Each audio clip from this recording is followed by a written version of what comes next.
Hey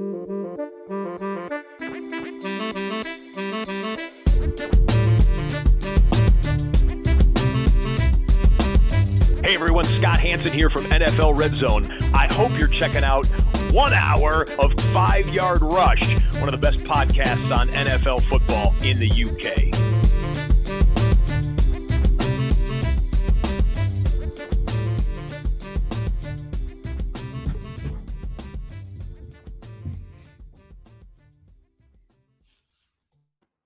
Hello, good evening, Rush Nation, and welcome along to your new look 5 Yard Dynasty show. I'm Dan. Anybody that's watched the flagship show, myself and Murph, and especially if you watched last week, you'd have realised that I'm going to be over here on Tuesdays from now on, and I am delighted to say that joining me, for a one-off, she's going to have a brief hiatus in the middle before returning, but is my new co-host, partner in crime, Hannah. How are you, Hannah? Yeah, I'm great. Thanks, Dan. I am super excited for everything we've got in store, but particularly, obviously, our first show and our super guest that we've got. And I'm just really excited to jump on board with you, Dan. It must be really weird for you now presenting and hosting on a Tuesday instead of a Monday. It's a lot more laid back because I don't finish work. I don't get home to work till gone 6:30, and Murph had me on at 6:45. So it was in the door, wave to the kids, and get out my suit and sit on the sofa and do this. So 8 o'clock, much more laid back. Have some time, something to eat. I've had time to put the kids to bed, and now we can relax into this. So still done zero prep, but we'll figure that out as we go on, I'm sure. So, and you mentioned our super guest. We do have a great guest today, a friend of mine who is, as you can see him there, Evan Lucian on Twitter. Evan, you're the host of Dynasty Debates, and you write and rank for both Dynasty Nerds. How are you doing? I am doing great. Thank you very much for having me on, especially the very first show. It is an honor. I think it's a really good strategy, though. Like you want to set the bar really low, and then like every guest that comes on after, it's very easy to top. So I think you're nailing it. But I suggest I think you should wear the suit when you do the show. You come home and you said you take the suit off, but I feel like if you wore the suit, maybe got like a little head mic, you could bring it up a notch and be like, You could be like Scott Hansen, who is in the intro of your show. Yeah, be like. I think it's something to think about. For those who don't know what I do, though, I'm an estate agent, so it's proper 3-piece suit, smart. Yeah, I don't know, might be a bit above dress. Hannah, you fancy a cocktail dress for next week's show? Well, maybe, if it raises the bar, raise my kind of content, make me look a bit better, might have to do it. It takes more than a suit to make me look any better, I'm afraid. So, good evening, Jack. Thank you for joining us here on. Hopefully, Hannah, what's going to be a good path. I mean, we've spoke a bit away from here that we have huge boots to fill. Evan, the guys, Rich and Liam as well. What they've done here with 5 Yard Dynasty was fantastic. It's going to be a learning curve, I think, for each of us as we go on, and we're excited about what we've got to come and bring to you guys. Bear with us as we kind of find our feet and move forward. But I guess we kind of want to start our journey a little bit more back to basics and grow this. Rich and Liam's knowledge was phenomenal, and the advice they gave out was exceptional. And we've got that knowledge, I guess, to a certain extent, but we want to kind of strip it back and look out and kind of go on a journey and a path with you guys, as well as offering the highbrow content, the serious insight. So is that about right, Hannah? I think you've nailed it right on the head there, Dan. Yeah, just really looking forward to kind of digging into it. Like you say, we're going to go on a journey ourselves and also with the listeners, and hopefully we all can improve our knowledge of Dynasty and become champions. That's it. So today we're going to have a look back at the rookie combine. Pro days have been going on. Evan's here to chat through what the performances were, who did well, who didn't well, but also what kind of impact these combines and pro days have on your rookie big boards. We're in the month of the draft now. Dynasty drafts, rookie drafts are going to be happening probably sort of 4, 5, 6 weeks from now onwards for the rest of eternity. So let's have a look at how much we factor that in. We're going to have a new kind of couple of segments towards the end of the show as well. So we're going to get some listener questions in. So fire questions over to us on here on Twitter at 5 Yard Dynasty. Myself, Hannah, our handles are on there. So drop us any questions. We'll save them up and we'll get through them as we get to them each show. And we're going to have a segment where our guest on the show is going to pose a question to our next guest without knowing who they are or what their specialist subject is, I guess. So that will be quite interesting sometimes to put people out in their box. Now, Evan, you don't know this. We didn't hand the guest previously because this is mine and Hannah's first show, as he explained. Funny how that I've works. gone, yeah, you're not getting away with it, though. I've gone to the man himself, Rich Cooling, Dynasty Island, as a former host. Big dog. Has provided a question, not knowing you was coming on. He didn't know you was our first guest. So he has posed a question for you. So we'll get to that at the end. But Evan, let's start where we are. Go on. Combine, pro days. What stood out for you? Yeah, I mean, obviously for me, I love the combine because I just love the whole draft process, to be honest with you. It's like, it's hard to say it's one of my favorite. I just love all aspects of Dynasty, but it is up there. It's one of my favorite aspects of the Dynasty game. I love the real NFL side of it. So I listen to a lot of stuff like, Move the Sticks podcast around the NFL, and listen to Lance Zierlein, Dean Brugler, these kind of guys, Daniel Jeremiah, that just literally go deep in the weeds about not just the offensive skill position, but the offensive line, the DBs and everything. I just think it's fascinating. I love it. I love the whole process. So by the time you get to the combine, it's very exciting. It's the underwear Olympics, as some people call it. And it's exciting. You see all these guys competing against each other. So yeah, it's absolutely exciting. Love it.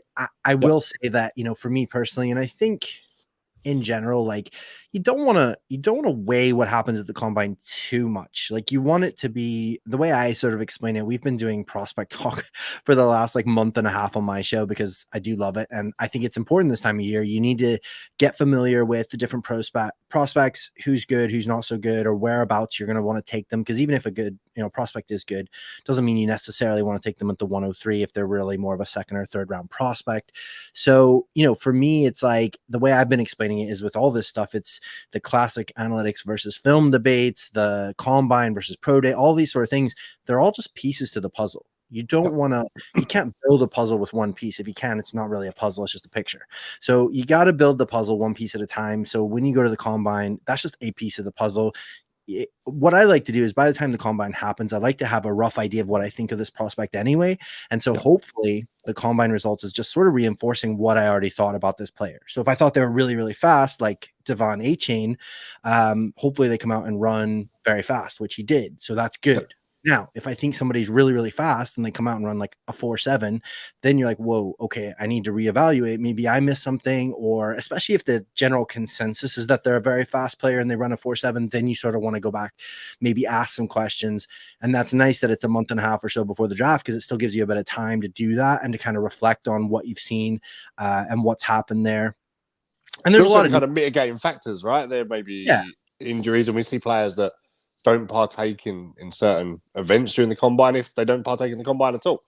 And exactly. And it's fascinating because you can go down a whole rabbit trail of things like, for example, Bryce Young, there was a lot of concern over his height and his weight, as a quarterback, quite a small dude. And he noticeably didn't weigh in, and it's like, we had it last year with Kenny Pickett's hand size, right? Yeah. Kenny Pickett's hands start to notice, I think, 1/4 of an inch between the combine and the pro day. Exactly. He's doing hand yoga or something, stretching those joints out, getting every little half inch. It matters because, absolutely. There's guys that will, they'll purposefully avoid certain events or certain weigh-ins because they are aware of the notion about them. They don't want to reinforce that maybe they're a bit too small or maybe they don't weigh enough. Whereas on the other side of it, funny enough that sometimes there'll be players that will weigh in at the combine because they're proving that they've bulked up and I'm over 200 pounds, but then they won't run a 40. And you're like, And then when it comes to their pro day, all of a sudden they won't weigh in, but they're running their 40. And they're like, yeah, look how fast I am. And don't worry about my weight. We already checked it like that last month. And it's because it is fascinating. You can get really into the weeds, and there's a lot of little things that they're doing to cut weight or to get up to a certain size because there's certain thresholds that, teams want to see and analytical people want to see. So it is fascinating. But I would just say, don't base your whole rookie draft off of combine results or pro day results. I'll say, you mentioned the weight and the sprint. The only other sport I can think where something like that happens is boxing. Boxers do all they can to stay below a certain weight for a weigh-in 24 hours before a fight, and then hydrate to bulk up to enhance the performance the other side. It's the only sport I can think of where that kind of, we're going to manipulate your body for different events in different timescales. And this is even prolonged. I mean, as you say, this could be a month or 3 weeks between a combine and a pro day. The example is really exaggerated. Yeah, and especially guys like this who are professional athletes who are having amazing, instructors, amazing sort of Yep. like physios, guys that are just really giving them like key, like here's what you want to eat, here's how much you want to eat, all that kind of stuff.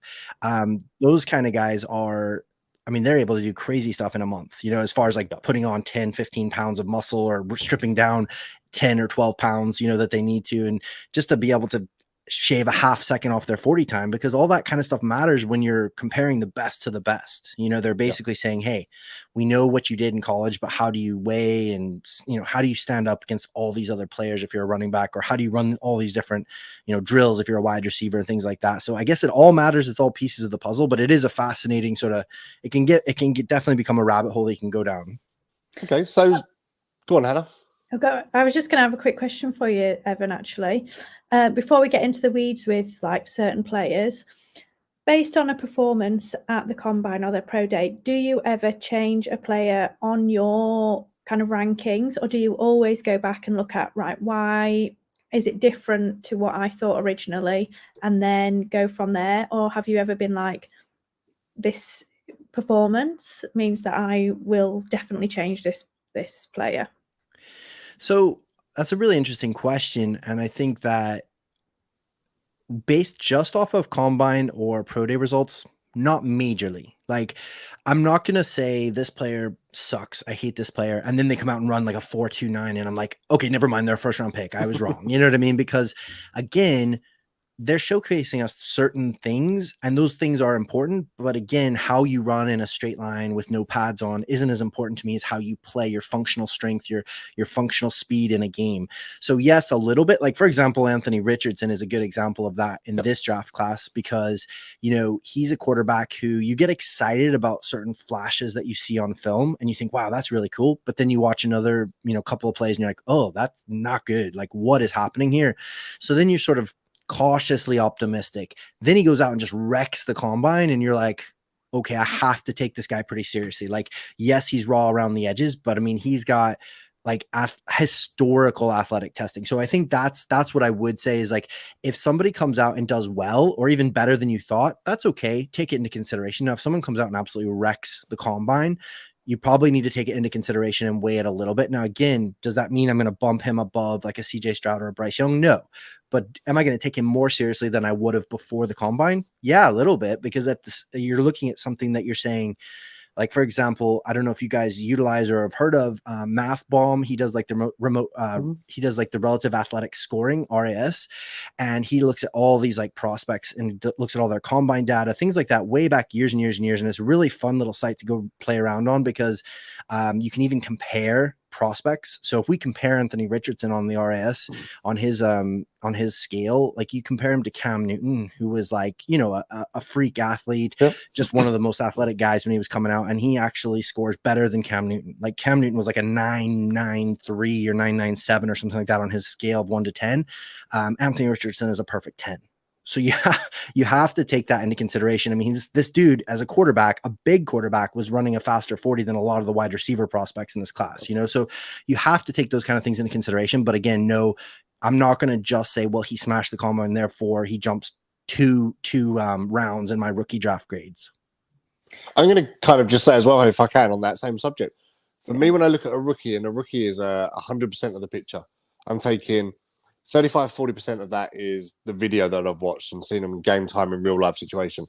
30 to 45% of my decisions based on the analytics, how they perform, what results they've performed, how many catches for yards after catch, and all of that, or whatever they be.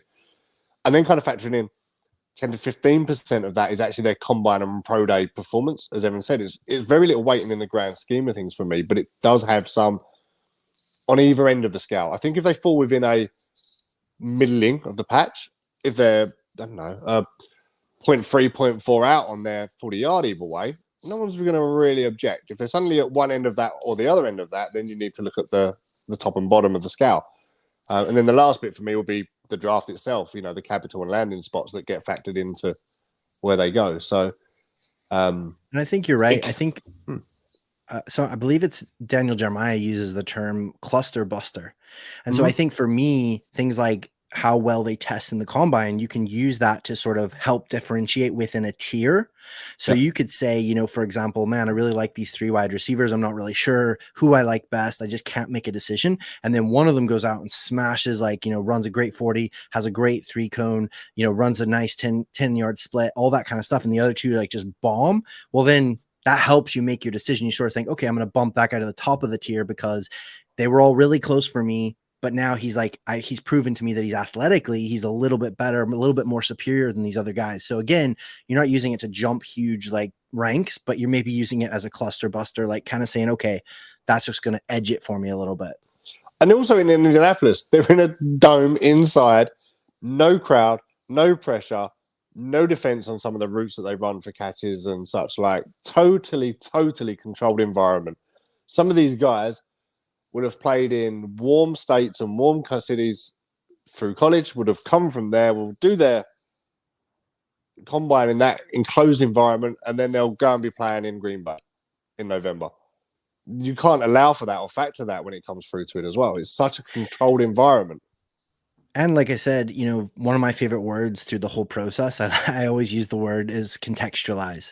And it's all about trying to contextualize all these bits of information, because there's a lot of wide receivers that you could say, well, man, he only ran a 4.5 or a 4.53 or something. That's pretty crap, isn't it? Like, but at the end of the day, if it's Cooper Kupp or if it's DeAndre Hopkins or if it's, you know, Keenan Allen, it doesn't really matter because they're insanely good route runners. They've got amazing hands, you know. For me, it's about traits. It's like, what are their traits? What like elite traits can they hang their hat on? And if they are supposed to be athletic freaks, then that's what you want to see at the combine. You're like, hey, this guy is supposed to be a workout warrior. He's supposed to be running a 4.3. He's supposed to be, you know, doing 40 reps on the bench or whatever ridiculous number. And if you're seeing that, then you're like, okay, well, I get that.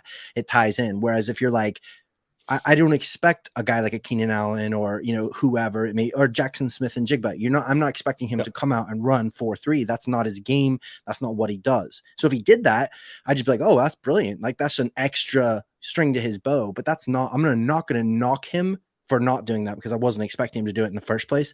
And I think that's a really important thing to think about as well, and to contextualize, is that you're not double counting, they call it. So sometimes we double count stats because we love that a player's fast. So then when they come out and run fast, we get even more excited. And it's like, well, you shouldn't really, because you should just be like, okay, cool. I expected him to run fast. He ran fast, tick. Not, oh, he ran fast. Yes, now he's the 101. It's like, well, no, we already thought that, you know?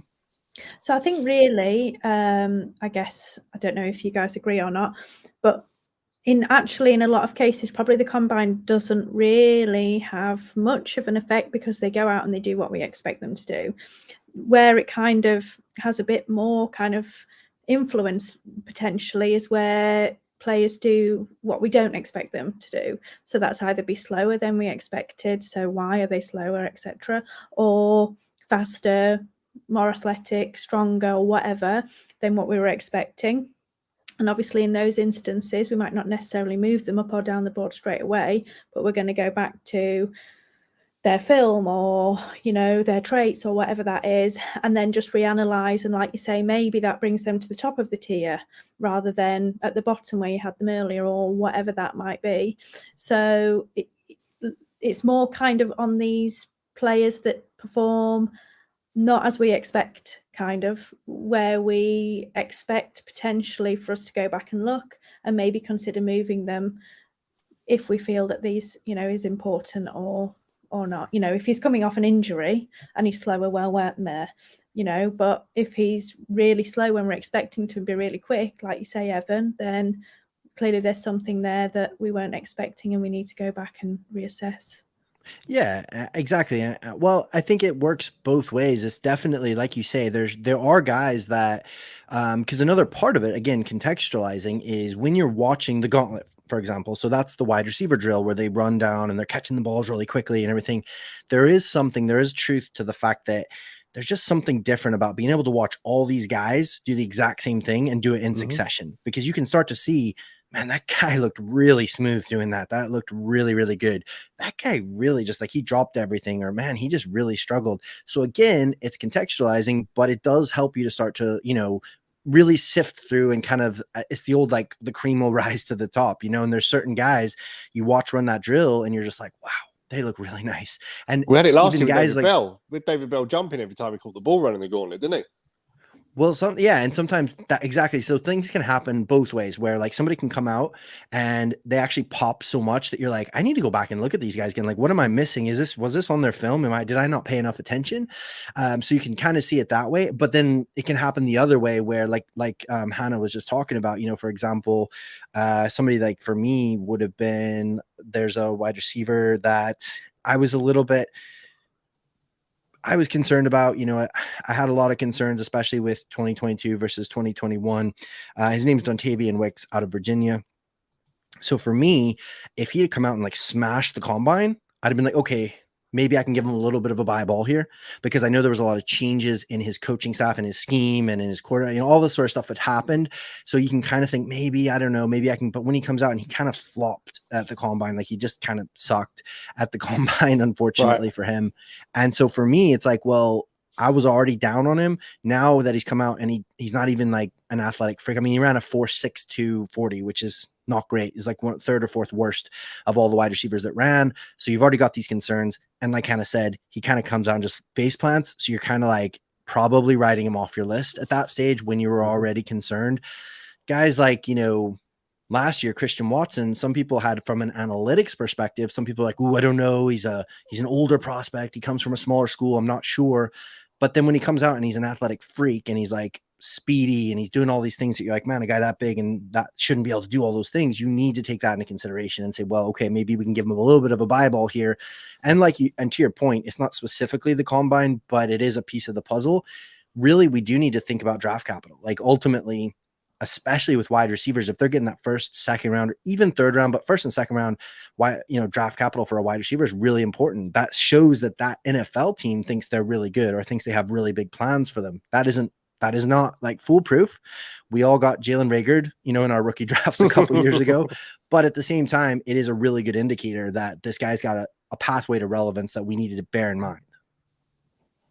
Totally agree. So with all that said, we mentioned obviously Anthony Richardson right now, who did really well, who did stand out from a QB perspective.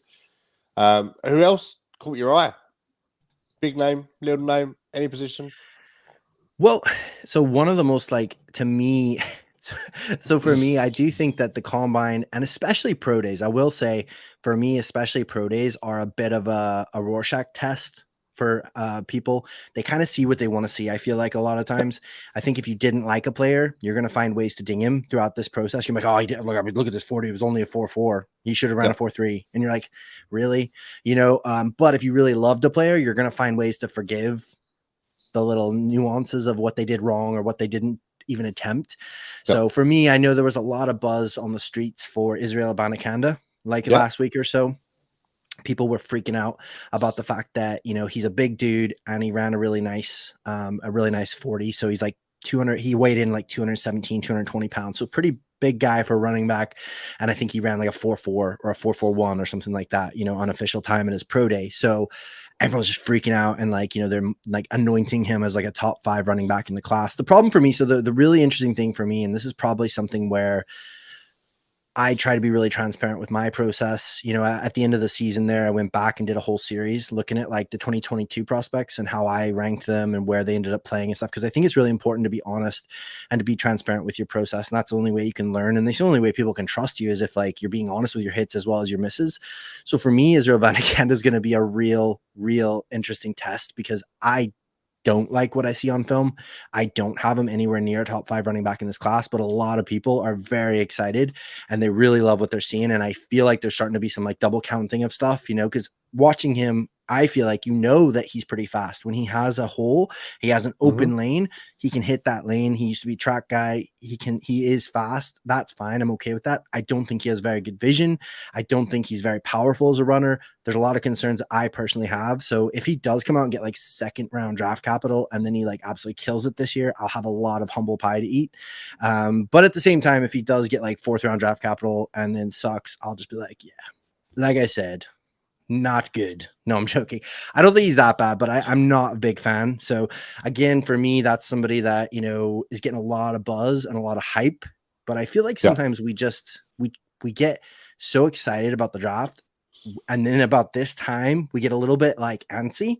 So I feel like we start creating a little bit of narratives for ourselves, and we start like trying to either make players better than they are or nitpick good players and make them like second guess ourselves. You know, like we did it with Christian Watson. I loved Christian Watson last year. Loads of people hated him. Loads of people were like, he sucks, he's terrible. And then even when he got high second round draft capital to a, you know, wide receiver needy team with Aaron Rodgers as a quarterback, loads of people were still like, I wouldn't take him. I wouldn't take him. I would take him in like the third round. So you know? use Christian Watson, a similar thing. Sky Moore went to a wide receiver needy team with Patrick Mahomes, yet the total opposite occurred. The buzz for Sky Moore took him from a late second round pick into a mid to late first round pick in some rookie drafts. Yeah, totally.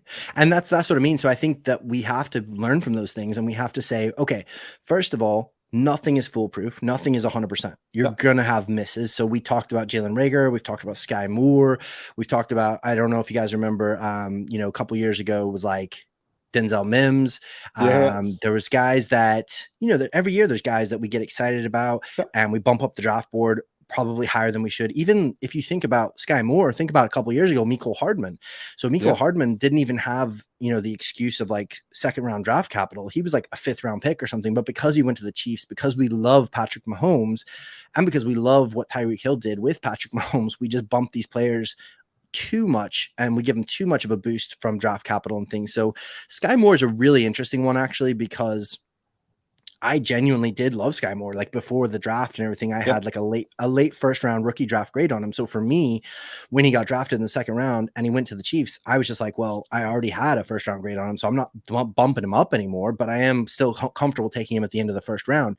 To me, that lands with, we're never going to be 100% right. Because honestly, as far as I'm concerned, I know I'm mostly a film guy. I really love Sky Moore. I know a lot of analytics guys really love Sky Moore.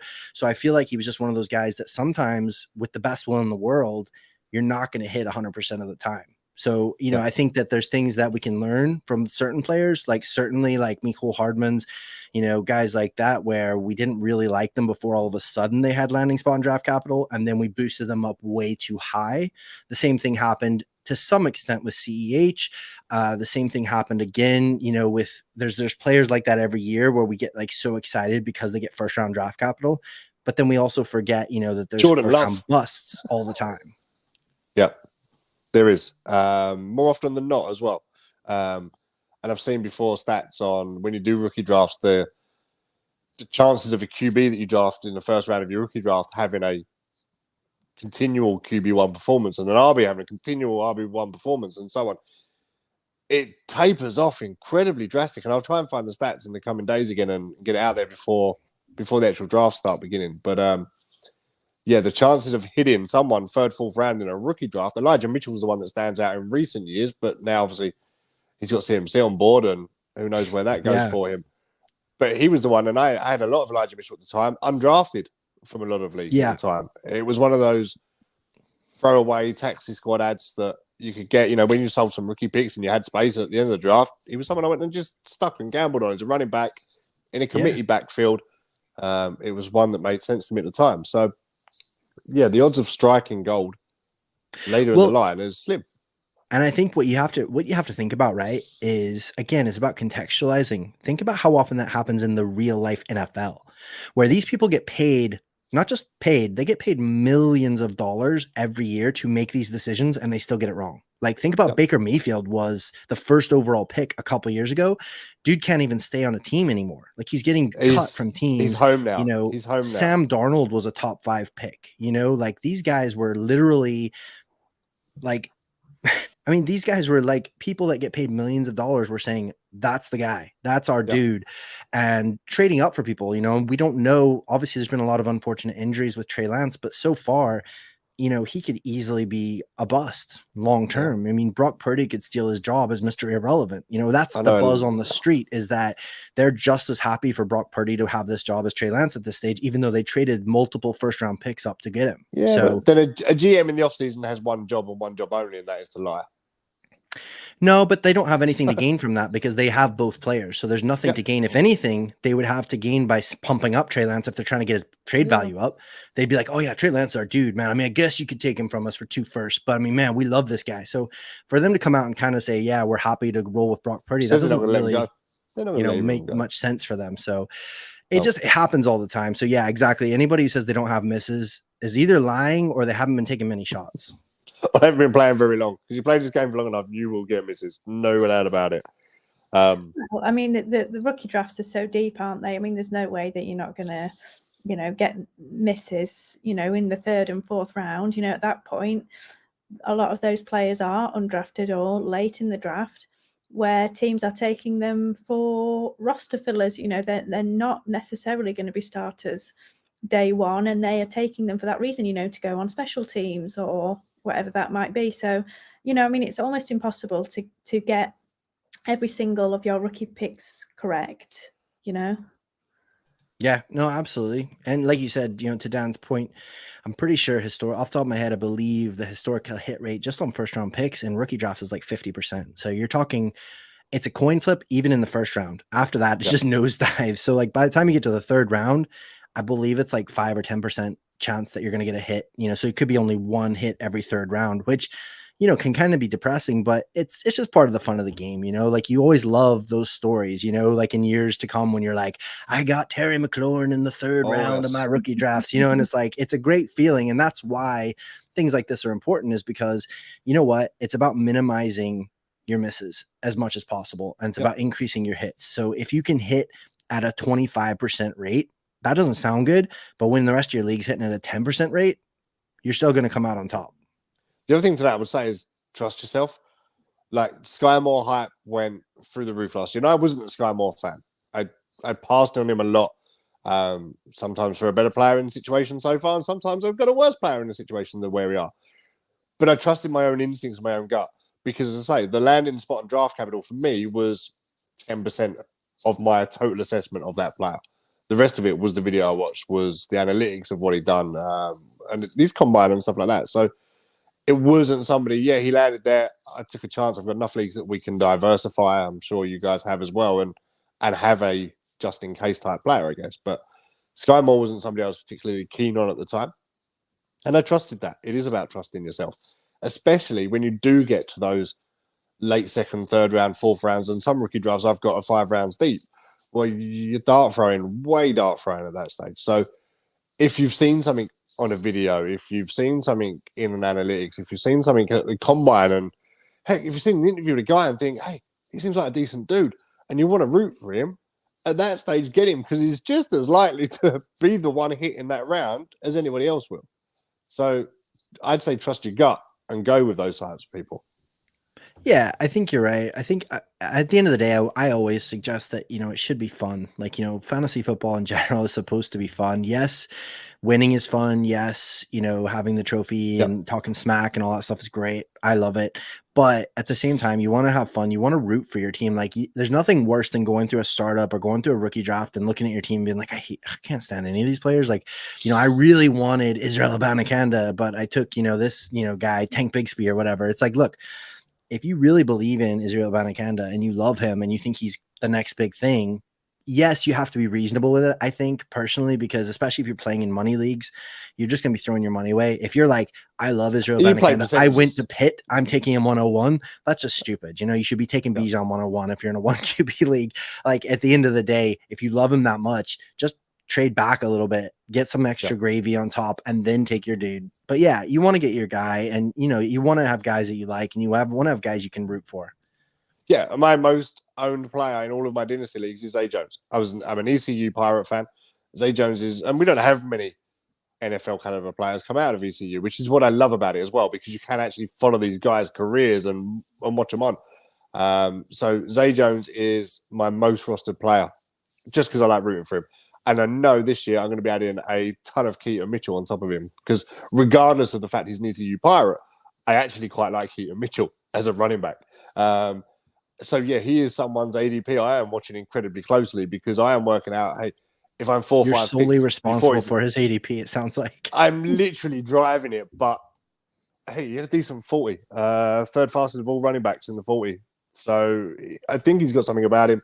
I just think we'll say, when you get to those third round picks, you're looking for somebody that can make a difference. And if his draft capital if he lands on a decent side where he's got an opportunity to make the field, I think he is somebody that could have a career, and I'll be rooting for him. So what better way to root for him than have a win-win and get some points on my Dynasty roster at the same time? Yeah, and that's what's fun about, those kind of shows, like, like even what we're doing over at the Dynasty Debates is like we're just going Yep. through so many prospects, wide receivers, tight ends, running backs, and it's really important, I think, to kind of weed out who you think are the best players and kind of have an idea in your head, especially if you've only got 1 or 2 picks. You want to Yep. have an idea. These are the 3 or 4 dudes in this range that I'm hoping land to me. But again, to your point, if you've got a couple thirds and fourths, it's really fun to just find a couple guys that you just like, and you're like, you know what? Yeah, they may never hit, but I really like this player. For me, Evan Hull. I love Evan Hull. Yeah. There's a couple other guys that are on this hype train with me, but most people are not. And if I'm getting him in like the 3rd round and stuff this year, I'm super happy because I really like the guy. I'm rooting for him. I love his pass catching ability. I think there's a lot of meat on the bones there as far as what he could add to an NFL team. So I'll take lots of shots on him in the 3rd round because for me, I see upside there and I like him and I want to root for him. So exactly, 3rd and 4th rounds, definitely take your shots, find guys you really just want to root for. And then when you do get that hit, you'll feel great about it. That's it. It's one thing I love about overhyping this industry and Twitter and the way we're also closely knit together, not just here in the UK, but everywhere. Is someone like Sky Moore last year, again, we come back to it. When that rises, I was great because I wasn't in for Sky Moore. So let the talk rise and let him rise because that means somebody else is going to fall.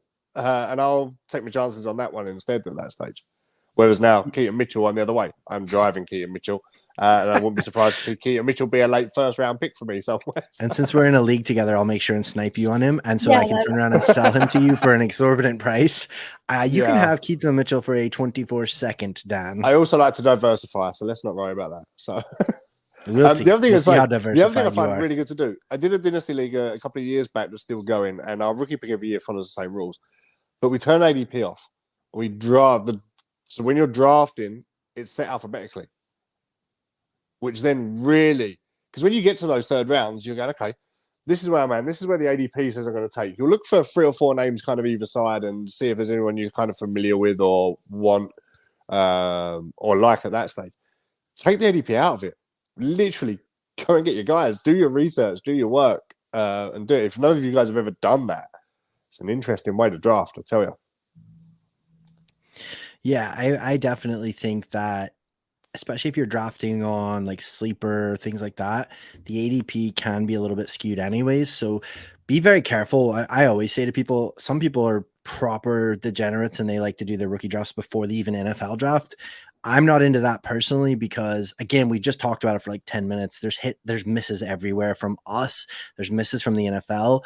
And part of the process in my mind is seeing what the draft capital is. So like, every year we get players. Like last year we had Isaiah Spiller at one point was like a top 3 back for everybody. Some people were like, he's the 101, he's the best running back in this class. Then through the process we see, well, he didn't do very good at the combine. Okay, we're hearing some weird kind of rumblings about character concerns, blah blah blah. All of a sudden he falls in the draft like the 4th or 5th round. If you'd had your rookie draft in January, you'd have probably taken him at the 101, 102, and you'd have been heartbroken. And same with Malik Willis, right? Malik Willis was the 101 in all rookie drafts at the stage. Exactly. So for me, I don't do that. But what I do say is, look, if you're going to do, even if you do a rookie draft straight after the NFL draft, the ADP won't have had a chance to properly catch up and calibrate. Yeah. So just be aware of things like that. Be confident in your own opinion of Israel Abanikanda. Don't just listen to me and say that, Evan says he sucks, so I'm not going to take him.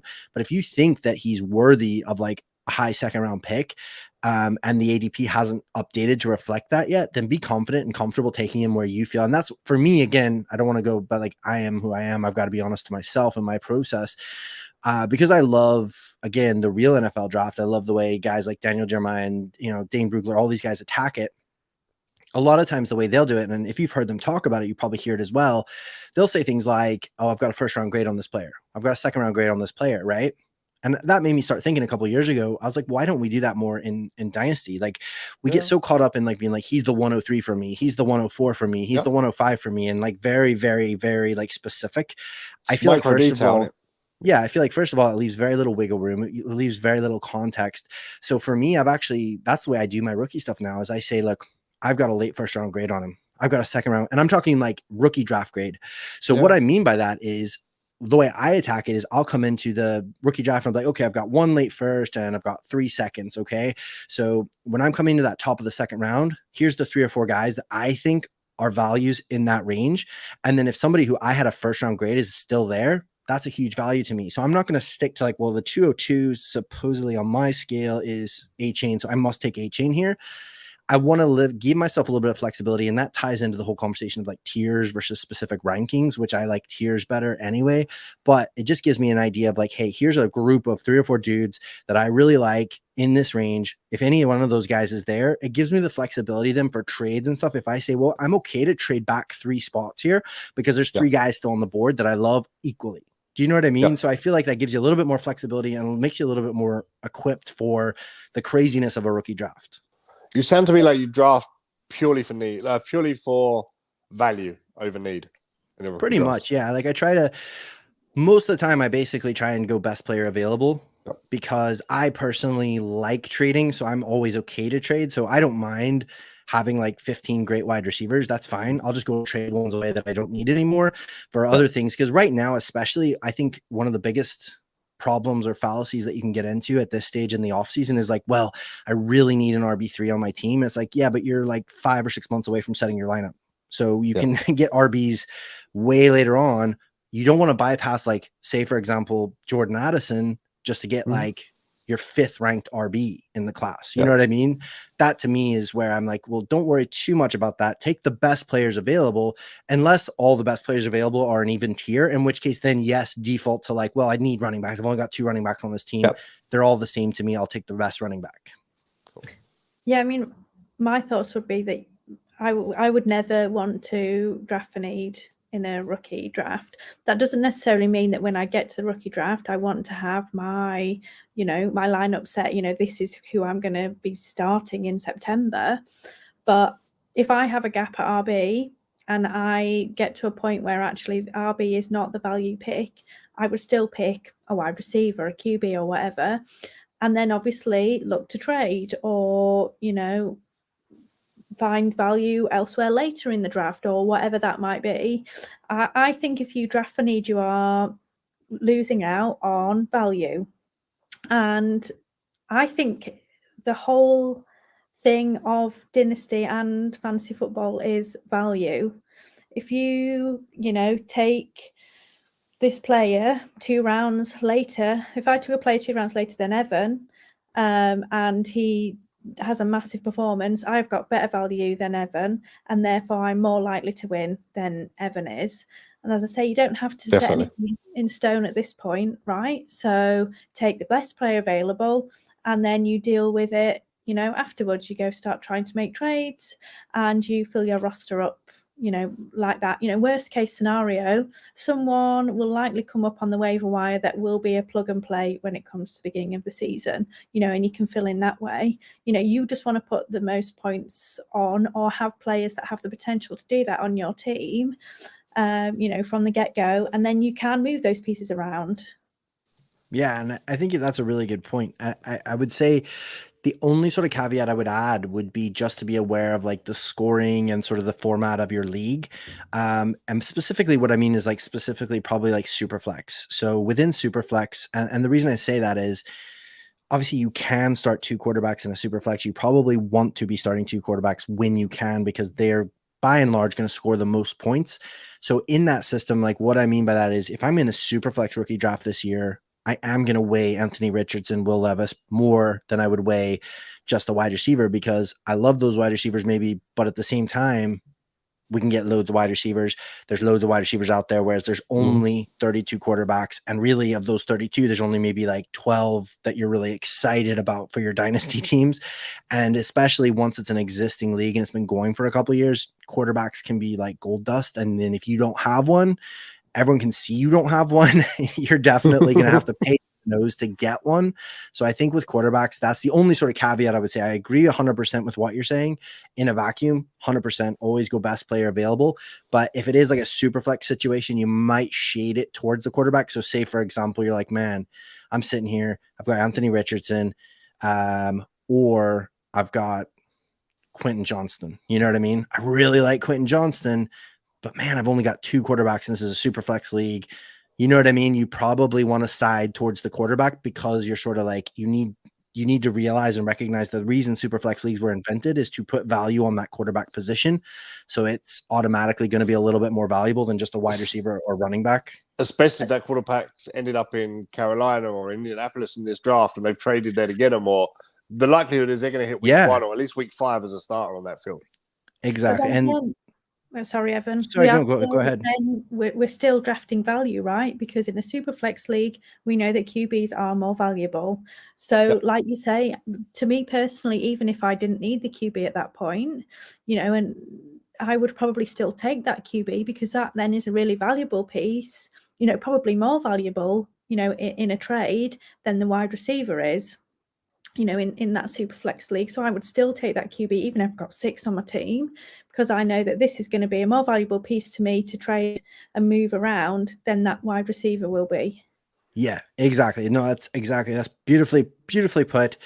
Because you do just need to contextualize it. I think that the reason I say that is because I remember very clearly, I love Justin Herbert. And I remember his rookie year, I was getting him at like 110, 111, 112 in super flex leagues all the time because nobody liked him. Nobody was excited about him. And so for me, I think what was happening was people were looking at like, I know he's got good draft capital. I just don't really like him. But they were looking at this wide receiver. I really like him and he's got good draft capital. I'm going to go with the wide receiver. So I think that's more what I'm talking about, but you're exactly right. As long as people understand that, 100% I agree with you. The value pick is the quarterback. If you think they have any shot, especially if they're a first round pick in the NFL draft and they have a serious shot at being a starter, where they have a high ceiling, like someone like a Will Levis or an Anthony Richardson with the athletic tools, I think you have to sort of like give the tiebreaker to the quarterback position because that's what the Superflex League is designed for. Fun. Guys, I'm going to just pop in. Stacey says we're doing a great job, guys and ladies. So thank you, Stacey. Stacey, I don't know if you guys know, is literally watches every 5 Yard show as it happens. He's always on the flagship show with me and Murph. Yeah, great guy, Stacey. So let's wrap that up. Let's move on to our question time section, shall we? So, Evan, I mentioned to you earlier, the man that, took this where it is, the man whose seat I guess we're sat in now, Rich Coolin, has asked a question, I don't know who you are. And I tell you what, he's gone pretty easy. He's gone pretty easy because it could have been a lot worse. So he's taking it easy on me. The question that Rich asked, not knowing who was coming on the show, was, who is your favourite rookie not being taken in the first 2 rounds? And if it's not Keaton Mitchell, we're going to have words after the show, Evan. It is not Keaton Mitchell. Okay. That's a really interesting question because I actually it hasn't even gone out yet. I recorded a Superflex rookie 2-round rookie mock draft with a good friend of mine, Shevin Nooney from the Dynasty Rewind. And it was really interesting as we were getting to the end of the second round. I was like, man, I really want to go trade for some 3rd-round picks because there's some players I really like that we didn't even take. And we're the ones doing the draft. You know what I mean? So if someone else was doing it, they probably would have, some other players may have even fallen. So it's actually a really good question. And man, it's tough to nail it down to just one. There's a couple that are kind of popping out to me personally. Like I mentioned, I really like Evan Hull. And I think he'll easily be like a 3rd or 4th round pick because I don't think people like him very much. Depending on your league and sort of like who's drafting in your league, Roshan Johnson's another running back that seems to be going into the 3rd rounds at this moment in time, 3rd or 4th rounds. Wide receiver wise, I think Jonathan Mingo is somebody I really like. And he, for me, is moving up and up and up as we get nearer to the draft. I'm a massive Jonathan Mingo. Like if I can get Jonathan Mingo in the 3rd round, I am taking that all day, every day. I genuinely think he's so underrated. Like I really do. I think if you look at this wide receiver class, he's got the size and the athleticism that almost nobody else in this class has. He has way more like AJ Brown to his game than, anybody else in this class as far as like the size, big dude, can go up and get the ball. He's got yak for days. Like he's awesome. So if you can get him in the 3rd round, I would love Jonathan Mingo. He will top out mid-second come June, I feel. He should.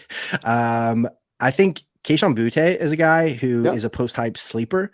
I think coming into this season, a lot of people were anointing him as like sort of a top 3 or 4 wide receiver in this class. Because of injury, having a pretty down year, I think people are really down on him. So you could probably pick him up in the 3rd round. I think there's just a lot of little gems like that. Rashee Rice, another guy I really, really like out of SMU. Great. So unfortunately, I can't just nail it down to one. I probably would say, like I said, a couple of guys, Evan Hull. As far as running backs, Evan Hull and probably Rashawn Johnson And depending on your league, I mean, dude, honestly, I don't understand some of these people, some of these ADPs I've seen Tajay Spears going in like the 3rd round. That is insane to me. Wow. Like, that is criminal, man. Like Tajay Spears, Yeah. I have like a late 1st round grade on Tajay Spears. Like if he's in the 2nd round, I think you're getting a value. 3rd round is like stealing. So if you're doing those rookie drafts now, then go take those guys. Hannah, how about yourself on that?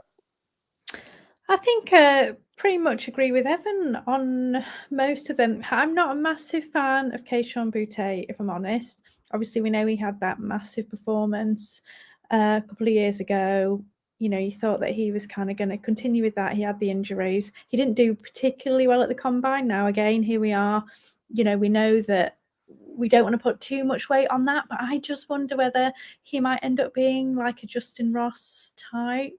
I think we don't have the hype. Obviously, last year there was massive hype for Justin Ross. You know, he's an amazing player, goes to the Chiefs, but he still cannot stay healthy. Now, Boutte may well stay healthy and start to do something, but I think the NFL are also a bit down on him. So I think landing spot is going to be important for him, to be honest. Fair. Keaton Mitchell for me. No one cottoned on. Another one that surprised me is Luke Musgrave. I think if you can get That's Luke Musgrave, insane. He could be the tight end 1 in this class. Yeah, 6'6", over 250 pounds. Yeah, this guy. I will say, I think that there's a lot of really, really good values in the tight end class in this class, because I think what's happened, tight ends take a little bit of time to develop anyways, and I think people have been a little bit burned these last couple of years with tight ends where they've been excited about, even like think about Kyle Pitts. He's the poster boy for this. Like he's not lived up to what we thought he was going to be. I'll tell you now, Evan, I have never, and still to this day, never taken a tight end in a rookie draft. You're a bad man. Just don't see. We talked about value. Just don't see the value, because they're not going to enter the field as a top 10 tight end.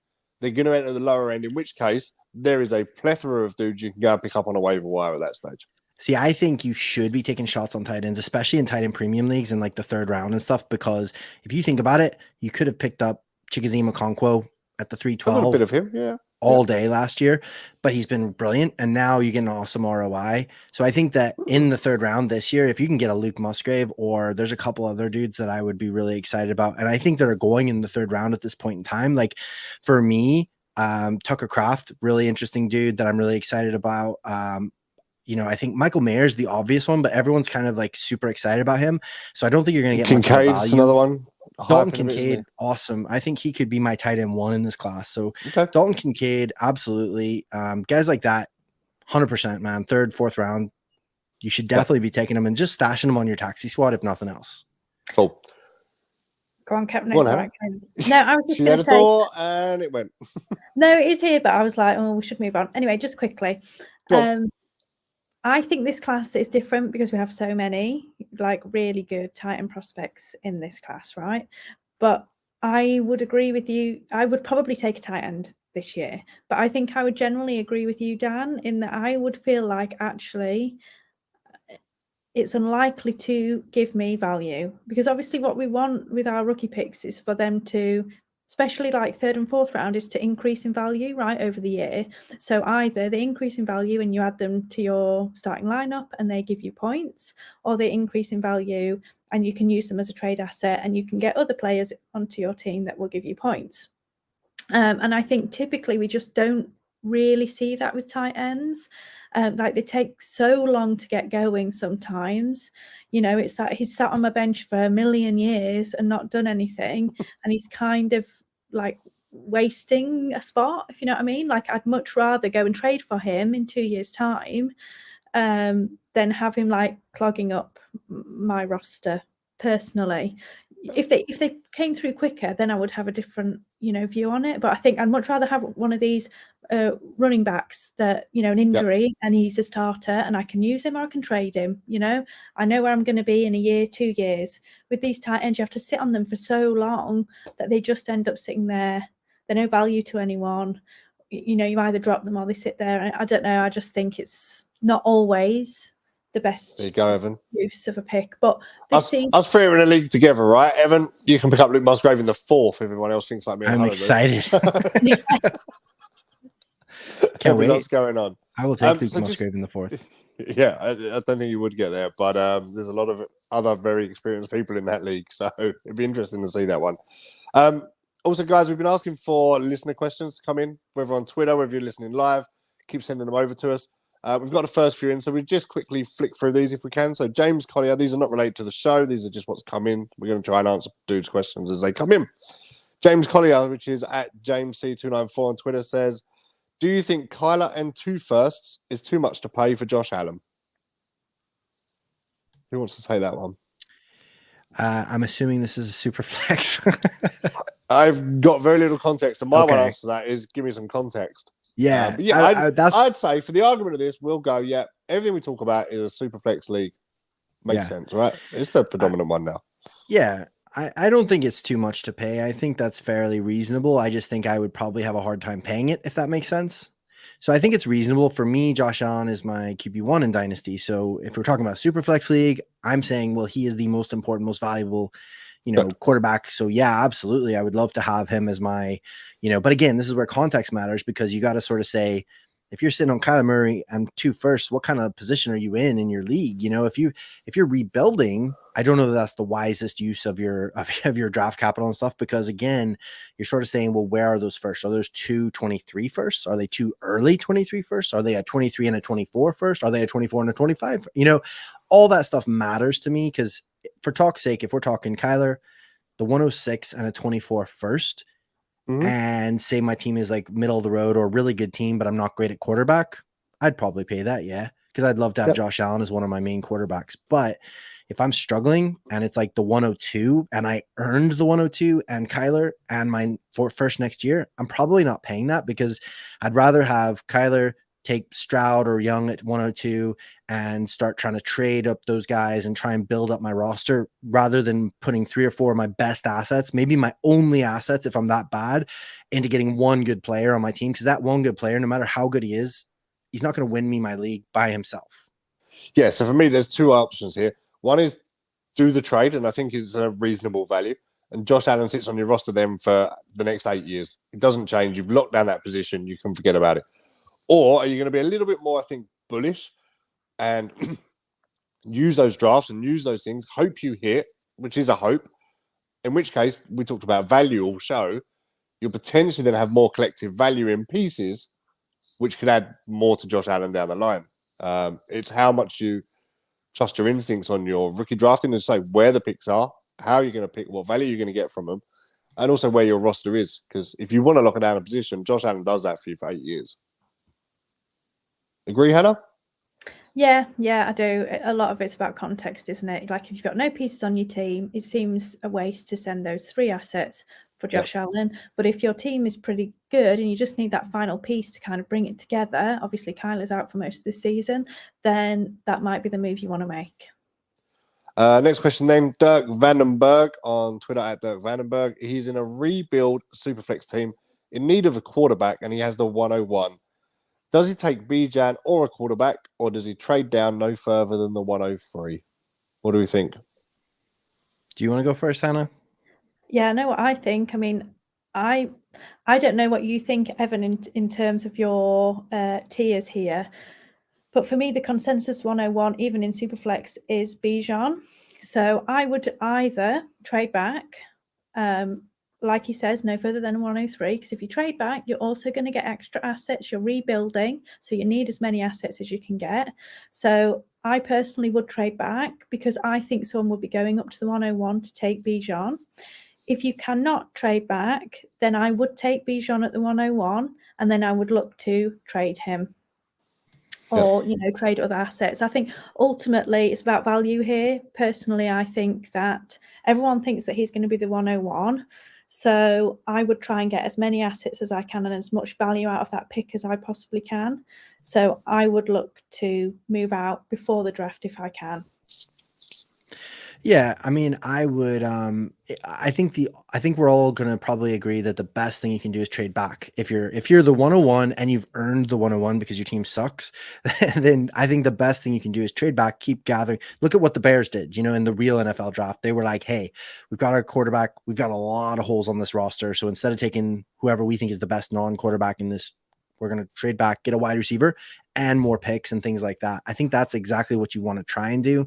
My only thing would be, obviously you need to know your league. How active is your league? How much does your league trade? Because my concern would be, now here's what I would do. If I had the 101, I would put it up on the trade block. I'd be going in the chat, guys, who wants the 101? Come get Bijan, blah, blah, blah. If no one's biting, because some people are going to assume, okay, right, you're going to want 6 firsts for this. You know, I'm not going to be able to afford it. I would actually go out and start offering trades and offer what you think is a good trade for you, but like be reasonable, because there's no point in asking for 6 firsts because nobody's going to pay that. But if you can say, look, you give me, say somebody's got like 5 quarterbacks, right? And you've only got 1 or 2, be like we just talked about Kyler Murray. Maybe they're like, oh, Kyler Murray's injured, he sucks. Like, give me Kyler Murray in the 103 and you can have the 101.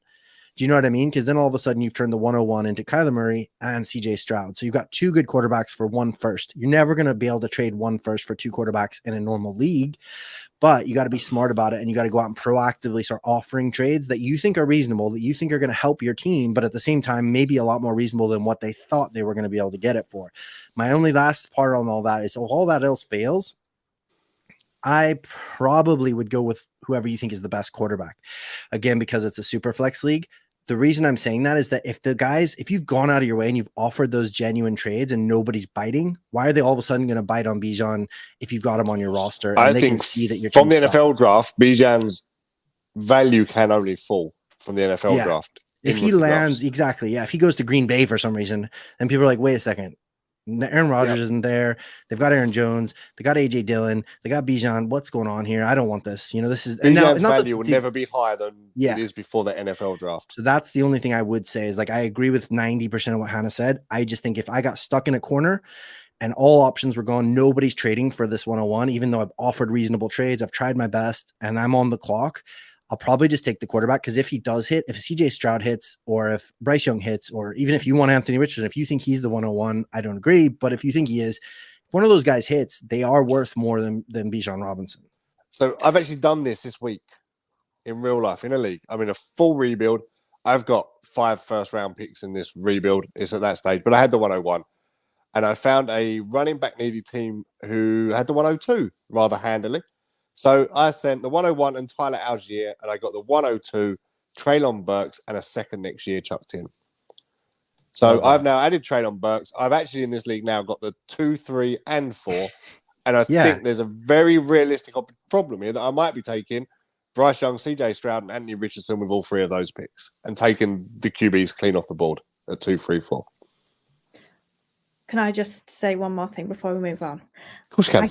I totally get what you're saying, Evan, and I agree that if these quarterbacks hit, then likely they're in a Superflex league probably going to have more value than Bijan. However, I do think that at this time and probably early in the season, Bijan will hold the highest value until these other QBs kind of get themselves going, and they may not even necessarily get their value above his this season.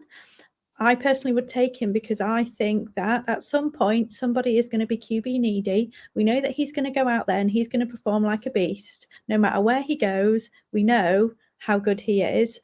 I think people are going to want him once they've seen him on an NFL field. So even if you can't trade him before the season, you're in a full rebuild team. So it's highly unlikely that you're going to be anyway competitive this season. So I personally would take him, and I would even hold him until beginning of the season, or someone's RB goes down like they always do. How many RBs do their ACLs and MCLs during preseason that would camp? be my During counterpoint. camp, right? My counterpoint to that would be, look at Trey Lance, and we've already talked about how now he's going into his 3rd year. He hasn't played any, but even up until last season, people were trading for him like crazy, trading firsts for him, trading up to get him, really, really excited for him. Whereas somebody like Javonte Williams, who I loved, who was my RB1 in the class, he kind of struggled his first year. Then he wrecked himself his second year. His value is kind of like really low compared to what it was. So I see both sides. I think there is more risk though. Running back is the most violent position in the NFL, really. And like, they have the shortest lifespan. I hope it doesn't happen. I hope he plays for 10 years and he's like the RB1 for the next 10 years. But if he comes out and breaks his leg day one, you're kind of stuck with this asset that's a diminishing asset now. But you could say that about a QB, right? Comes out Well, and no, that's what I mean. No, I runs don't like think you Trey can, Lance or because something and breaks his leg. But the thing is, I think if we look at Breece Hall from last season, right? So he goes and does his ACL, but still people want to trade for him. So last season I had Breece Hall in our exact Dynasty team, and he went down, no good for me. But I traded him. Someone still wanted him, and I traded him for CMC. I think maybe with some other assets. But I do think that these really generational RBs, like he is not he's not Javonte Williams. He is more Saquon. Whoa. That's easy on the Javonte slander. He is no here. Keaton Mitchell. He's not though, like Javonte, great, but he isn't. Like we already know what Bijan is, and he is, to be honest, more Saquon-esque. I think he will hold more value than Javonte, personally. Even Breece Hall, personally, I still think held value because people saw what he did for the first few games and they're like, wow, I want this. And they still want to take him. You could have Zach Wilson, as an example. He has zero value and never really had all that much value. Yes, okay, you could get a second for him at the time, but he never really played that well. No one really got that excited about him. This guy can make his own decision. It's up to him. But I personally would go with the consensus 101, and I would try and make moves to move him at some point. Like you say, it could backfire on you, but I think taking a QB could also. Yeah, there's no sure thing. And I think that's where you got to come down to, like, how well do you know yourself and how well do you know your league? If you're confident in your trading ability, that could be the right move for you. Because if you get into the season and people are just jonesing for some Bijan and they're willing to give up the sun and the moon once they've seen it and they can see it on the NFL field, happy days. But if you're not confident in your ability to move him, or if your league is just like, you're like, man, this league doesn't trade a lot and things, maybe it's not the right move. But that's the fun thing about Dynasty, and that's the fun thing about fantasy, is that there's more than one way to skin a cat, as they say, and there's like lots of different ways you can attack it. And it's not necessarily that Hannah's wrong and I'm right, or vice versa. It's just, hey, this is different ways of attacking it, because hopefully gives the listener as well as other people ways to think about it. Like, I didn't think about that actually. It's a good way of attacking it. I should take Bijan and just trade him for 6 firsts. Awesome. Yeah, I agree. And it could be either way. Yeah, it's funny. It's like draft capital where Anthony Richardson lands, as we said just now, at the Panthers or the Indianapolis Colts, and Bijan ends at the Packers. Their values suddenly come not together and flip flop, but they certainly get closer between them in terms of how they're aspired. I remember, I want to say to Murph, it's probably about 3 or 4 years ago. Murph started hype on a player intentionally to see the impact it had on an ADP. And it was something that was entwined, and the rumors went and it grew and grew and grew. And they saw how much Twitter and fantasy and the hype and that can actually have an impact on a player's ADP, because it does. So I don't know. I would Trust say yourself. if he drops from the 101 after the draft, like I wouldn't be taking him, obviously. Like it's only if he remains as the consensus 101 that everyone is. If he goes in like the second round to a bad landing spot and then people are freaking out about him, it's different. But yeah, if he goes in the first round, like the Eagles, then it's like, okay, happy days. He's locked in as like he's going to get a workhorse role. He's in a super I don't run mind heavy him team. in the second round. I don't mind him going in the second round for me. It's just about where. That's what I'm saying, though, is if he goes in the second round and like San Francisco trades up for him, all of a sudden he's on the 49ers with CMC, then it's like everyone's going to be like tearing their hair out. All my Elijah Mitchell stuff that I got free is gone. Everyone's freaking out about CMC, and you're like, Elijah Mitchell. Free Elijah Mitchell. Trey Sermon was the other one, wasn't it? No, wasted. Never mind. Heartbreak. Fine. Guys, we have other questions. I'm going to leave them for another show. But Evan, as we said, we started off with Richard's question to you, to the not knowing who you are. So I'm going to ask you now, if you can, to pose our next guest, whomever it be, whenever it be, a fantasy-related question, sir. Okay, so whoever you may be, mystery guest, great job. I think you did a fantastic job on this show whenever you are on. My question would be, so if you could go back in time and tell yourself one thing about Dynasty for the first year that you played, what would it be? Now that you've played for 5 years, 10 years, whatever it is, go back and tell yourself, listen. So you're there first ever startup Yeah. draft. What's Yeah. the one bit of advice? Here's the you give one yourself? thing that's going to save you so much heartache and so much pain in your And cash, dynasty, probably. career. Don't Okay, start I playing. love that. Do not use Hannah, MFL. Whatever they tell you, do not use MFL. We have free Tuesday nights again if everyone gave that advice, Hannah. So- I know, but I mean, heartache and pain, comes with the territory, right? Indeed. Very true. Awesome. Evan, again, tell everyone, I know we started out a little bit, where we can find you, what you do. Plug yourself a little bit, my man. Yeah, I mean, if you haven't heard too much of me already, which is very unlikely, you can check out Dynasty Debates just Great on show. any podcast listening platform, to be honest with you. So yeah, have guests on all the time, have good chats, just talking prospects at the minute, but year-round show. So in season, we're talking start sits, we're talking trades, we're talking all sorts. In the off season, we do a lot of prospect talk and things. And then afterwards, we'll do things like talk about startup strategies, talk about, trading strategies, all that kind of stuff. So yeah, just come over and check that out. Or I do some writing and I do rankings over at Dynasty Nerds as well. And you can catch me on Twitter at FFEvanlution if you so wish. Good. And you'll be at the UK FFC event in person. I will July. indeed. Unlike Good. Hannah, she ditched us last year, but I will be there for second year running. Oh, we'll be here hopefully this year. She won't come down here. She's not getting out of it again. So, guys, thank you for your time. Hannah, I know you have a lot going on at the minute with your work and such like. So thank you for joining us on our first show together. You're going to take some time and come back and join us in a few weeks, I think. Is that right? Yeah, it's been an absolute pleasure. It's been awesome to chat to both of you. Evan, thank you so much for joining us for our first pod. It's been really great to chat to you, everything rookies. So I am going to step away for a few weeks, but I will be back first week of May, which will be the first show after the draft. So I think we're going to have lots to talk about. Really looking forward to that. So I will see everyone then. But until then, thank you all very much. Yeah, guys, thanks very much for listening. Hopefully we'll see you next week. Send your questions over Twitter and that, and we'll get them answered when we can in the future weeks. And until then, keep rushing.